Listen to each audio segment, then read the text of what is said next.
This is a fight that somebody threw out, and these two have fought quite a few times in the comics already.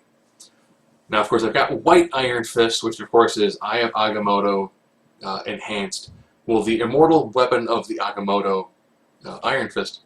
So he is slightly more enhanced than old school green and yellow disco collar, which...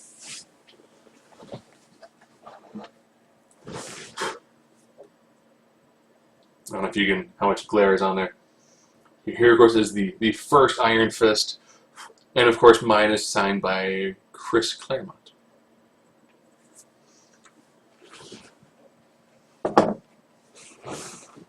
And, you know, at the same time, too, I've got my little Eagle Moss Iron Fist statue. I will say, I love just, it's such a crazy, no one would ever look like that sort of design. Oh, this is, well, no, that's a painted corrections. That's hand painted.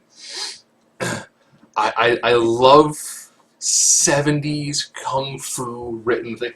Like, okay, it's Iron Man's repulsory is knocking me out. It's like Iron Fist kung fu blow is destroying my armor.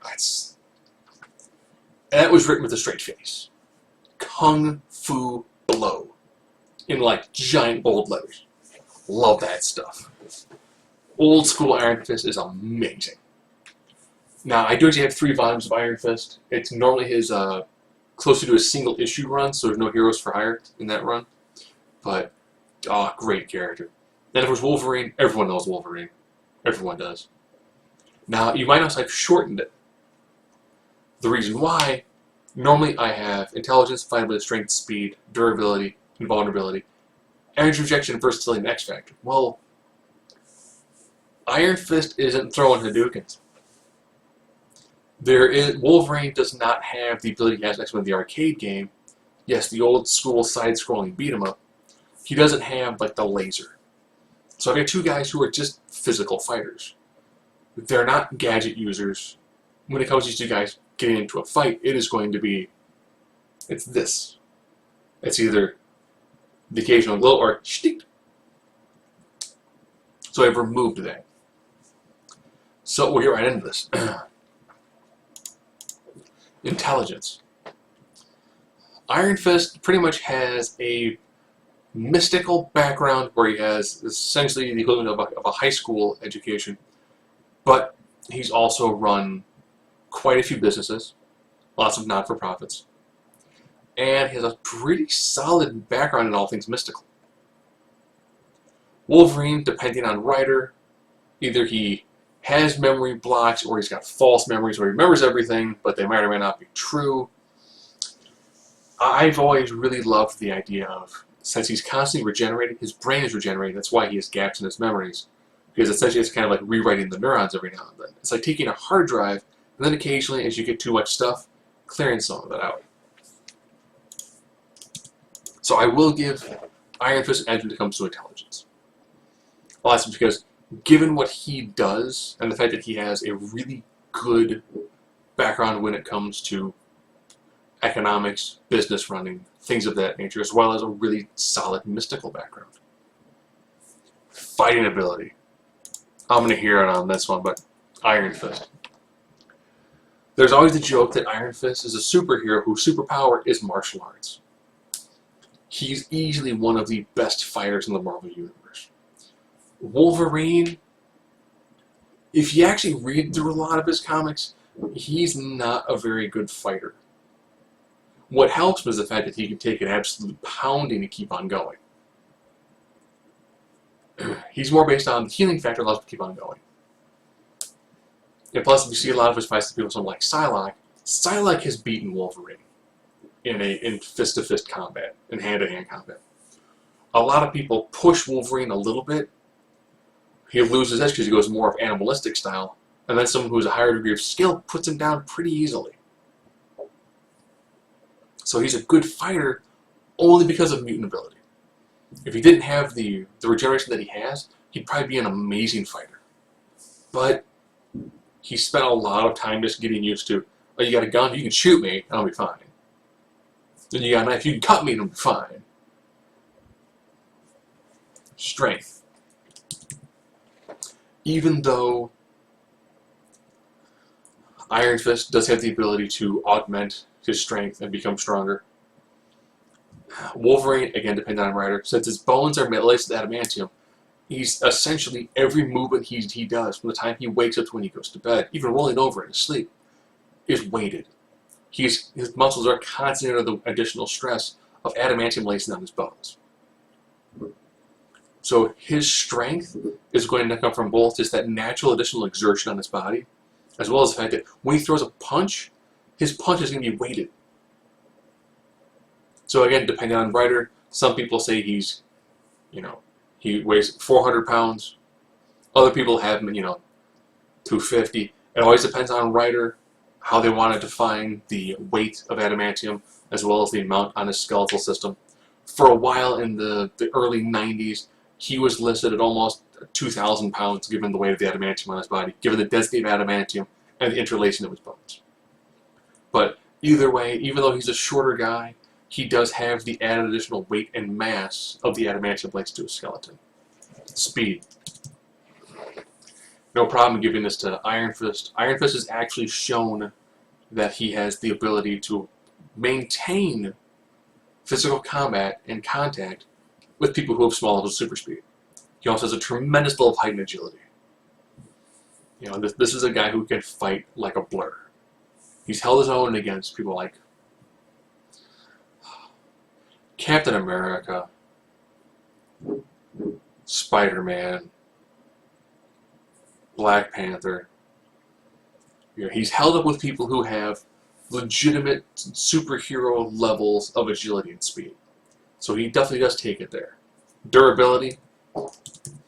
Even though Iron Fist does his ability to heal through the use of ki or chi, depending on your pronunciation of the word, it does take time.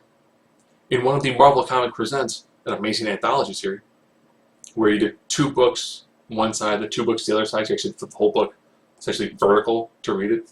Love that. He was taking on individuals that could do essentially radiation damage. So even though he had radiation poison and effectively the precursors of cancer, he was able to use his chi or ki to actually heal himself. And he has in the past healed other people as well. It takes time and concentration though. Where Wolverine, the moment he gets hit and busted open, he's healing. Again, depending on writer, he's either killing instantaneously or it's like, ugh, and there's a more slow, gradual process. Invulnerability, again, this is Wolverine. In this sort of fight, you've got a guy who's doing bludgeoning damage and a guy resistant to bludgeoning damage because his body effectively is armor.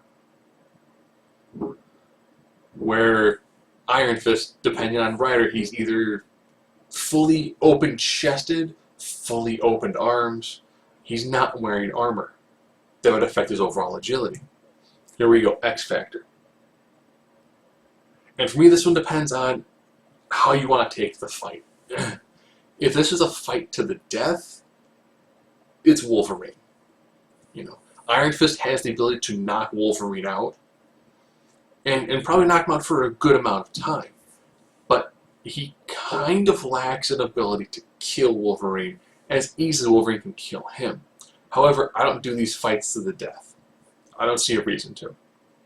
So, I'm going to give it to Iron Fist. One of the things Wolverine's had a problem with in the past is people who have knockout power.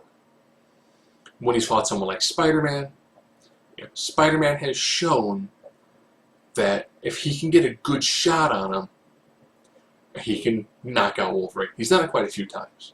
He's gotten 1 or 2 good shots on Wolverine, he's knocked him out. While Wolverine is pretty resilient to bludgeoning, a good shot to the head jostles his brain. It's actually inside a jar encased in adamantium, which can still knock him out. And in Iron Fist number 14, you actually look in the background of this picture. You see it right here. Iron Fist had a villain called Sabretooth. Iron Fist is actually the first person to face Sabretooth.